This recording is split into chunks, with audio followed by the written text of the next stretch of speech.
Live, local, late breaking. This is Newswatch 12 this morning. Good morning. The time is 6:30 on July 28th. Welcome to Newswatch 12 this morning. I'm Carlos Murrieta. We're taking a live look out Grants Pass by the Tap Rock Northwest Grill. We first want to turn over to Storm Tracker 12 meteorologist Sarah Kress for a look at our Monday. And Sarah, can we expect the same story or similar from last week with the thunderstorms going into this week? Oh, definitely. We're going to continue on with those thunderstorm chances. Look out for new fire starts this week. But this morning definitely is starting off on the calmer side. 61 into Medford and 49 over into Klamath Falls. Along the coast, 51, Montague 54, clear skies across the region, even for the coast this morning. And definitely much calmer as we're into Northern California this morning, where yesterday we did see severe thunderstorms, stronger storms, and even saw some flash flood warnings. All of that is clear for us this morning, but we do have more thunderstorm chances in our forecast, so we'll be keeping a close eye on that through the week. But today into the Rogue Valley, we do have the slight chance for some thunderstorms to work their way in later this evening into the afternoon.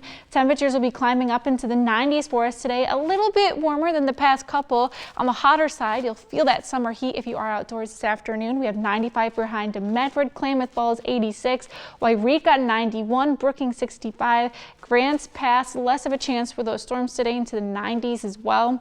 But those scattered light storms, we have better chances for that areas over east side, possibly into Northern California as well. If you are along the coast, temperatures are going to be bright and mild. Lots more sunshine for us today, especially compared to last week with that stubborn marine layer. Now today, thunderstorm chances are going to be here for us. Now this does come with the risk for lightning, heavy downpours, new fire start, gusty winds, and possibly some small hail. Yesterday, I did mention earlier that we did see a flash flood warning into eastern Siskiyou County. Now, if you do see any of the flooding due to these storms, make sure you're not driving through. You're turning around and heading the other way, especially not even walking towards them. On top of that, if you hear any rumbles of thunder today, you should also be heading indoors, making sure you're not outside during these storms. I know they do look cool, but of course they do come with those risks. Now into the next couple of days, I mentioned we are going to be tracking out these storms, looking to become a bit more numerous by midweek. So I have more details on the timing coming up in your next forecast.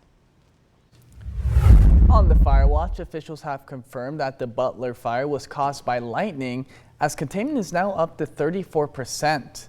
Lightning struck the area more than 2,200 times late Thursday into Friday.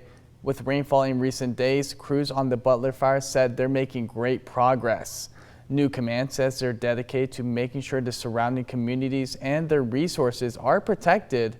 The Siskiyou County Sheriff's Office is reminding people to look out for falling trees, rocks, and boulders along roadways and other challenging terrain as a result of this fire. And Oregon Governor Tina Kotek has signed new legislation to boost Oregon's wildfire response, establishing a permanent fund to make sure resources are ready before a major fire breaks out. House Bill 3940 creates the State Forestry Department Large Wildfire Fund, designed to fill gaps before catastrophic fires strike, rather than relying on reimbursements or borrowing money. The bill allocates $150 million towards fire suppression and another $170 million for community prevention and resilience efforts. Funding will come from interest on the state's rainy day fund and a tax on oral nicotine products. Governor Kotek says the bill is just a first step and that long-term sustained investment will be needed as fire seasons grows more intense. And the U.S. Forest Service is reminding people to beware of bears, especially if you're enjoying the Diamond Lake area, as there's been a reported uptick in bear sightings. People are being reminded about keeping bears and other wildlife away from human food or garbage while in the Umpqua National Forest, and this is to avoid the chances of confrontation with wildlife. Officials say keep campsites and campfires areas clean, don't burn food scraps and campfires, and do not leave food or pet items outside or in tents. They also say do not feed any animals directly, and if you see a bear acting aggressively or entering campsites or tents, get to a safe location immediately. And new this morning, Oregon Governor Tina Kotek has signed a bill to expand economic opportunities for small businesses, as House Bill 2337 will establish a procurement program which will prioritize small businesses in the state. The bill will incentivize state spending within communities, circulating local dollars directly back into the community. Kotek says this bill will give some small businesses a leg up when it comes to competing with larger companies. And the Siskiyou County Board of Supervisors and Klamath County Commissioners are formally requesting gray wolves to be removed from the Endangered Species Act. This comes as the growing wolf population continues to create challenges for rural communities. The request asks the U.S. Fish and Wildlife Service to continue their efforts to delist the gray wolf, which was rejected back in 2021. Since then, wolves have killed more than 80 livestock animals in Siskiyou County alone. And the Oregon Department of Fish and Wildlife, along with the Oregon Department of Agriculture, have closed mussel harvesting along the southern Oregon coast due to paralytic shellfish poisoning. The closure impacts Cape Blanco down to California border, and the area will only reopen if 2 consecutive tests shows the toxins are below the closure limit. ODA says they will continue to test for shellfish toxins at least twice a month, and more details on the closure can be found on our website. And due to flooding caused by thunderstorms, the Mount Shasta Ski Park did not open for the Summer Fun Days event, and according to the ski park, the storms caused flooding at their Douglas base, which led to erosion taking place on the mountain. Crews from the ski park are working to clean up the damage as they look forward to opening this coming Saturday for summer operations. And these 17 students from Oregon Tech traveled to the Netherlands to study the country's urban planning, agriculture, and sustainability. The interdisciplinary program had students from 13 different majors and focused on incorporating sustainable systems for their individual careers. Students were challenged to consider different perspectives of sustainable living and how to implement that into their designs. And the Salvation Army Food Pantry at the Rogue Valley Mall is finding unique ways to meet an uptick in demand this summer. Holiday cheer came a little early this year as the Rogue Valley Mall hosted Sharif Insurance and the Salvation Army to celebrate Christmas in July for a cause. The free family event included cookie decorating, face painting, and prizes to help families in need in the Rogue Valley.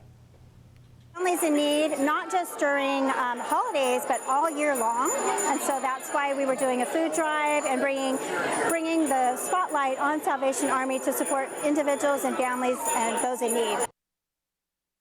The Salvation Army Food Pantry has experienced a historic demand this summer with a 40% increase of families needing extra help getting food. Those that attended the early holiday celebration were invited to donate non-perishable food items like cans to help stock the food pantry shelves. Now, if you missed the event but you still want to donate, you can visit the Salvation Army Medford Food Pantry. And Meadowlark Comic-Con brought fandoms of all kinds under one roof this weekend. And Newswatch 12's Oscar Rodriguez was there on the last day of the event, and he's showing us what's inside the action-packed celebration of pop culture. At Meadowlark Comic-Con, where you can do many things, from buying comic books or even interacting with your favorite characters or even do some sword fighting. Several people dressed as their favorite anime, superhero, and many other characters at the 8th annual Meadowlark Comic-Con. It's just one huge community where you could come and be yourself and not be judged. Attendees were able to buy comic books, collector's items, and participate in sword fighting.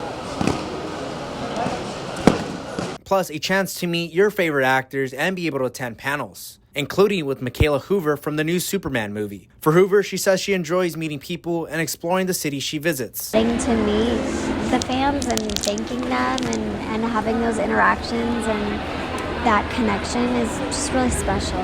Then I asked her, from this experience, will she be coming back to Medford? Definitely am coming back, yes, for sure. Not just attendees are able to enjoy on all this fun, but as well the vendors. Just chatting about what we've been reading, what we've been enjoying, the hobby, just connecting, finding like-minded people and connecting. If you miss Meadowlark Comic-Con this year, don't worry, as it'll be officially coming back next year. From Medford, I'm Oscar Rodriguez.